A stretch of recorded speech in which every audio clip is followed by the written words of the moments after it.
What about Mr. Bean now? Have you drawn a line under him? No more Mr. Bean? You know, I doubt that he will reappear, but you never know. You must never... The people have spoken. People yeah, quite quiet. But, you know, you must never say never again. A film, as Jeff mentioned, that I was in.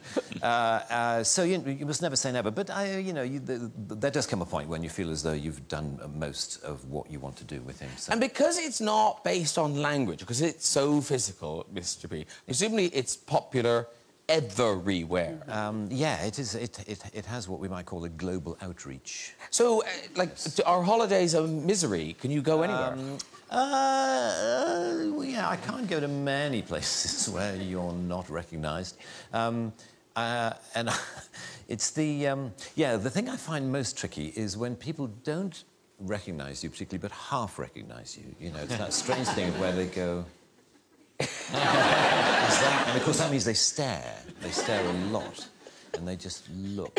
You're sort of feeling, I wish that person wouldn't stare at me. So, you know, I'd rather just, you know, hold up a flag saying yes, yes, it's me. A few years ago, there was I was in a Land Rover parts department near Peterborough, the kind of place you find me on most Saturdays. And we're waiting for car parts. And car parts, guys hang around a lot because, you know, to get a part, the guy has to go half a mile to the back of the warehouse and then come back again, and he brings it back. And he says, this is a left-hand one. Oh, you wanted a right-hand one? Sorry, I'll go. And back he goes, and it takes forever. Anyway, I was standing around with a group of guys, and I could see this guy doing that. And he came up to me after a while, and he said, "Excuse me, has anyone ever told you that you're the absolute spitting image of that Mr. Bean?" And I said, "Well, actually, I am the actor who plays Mr. Bean." And he said,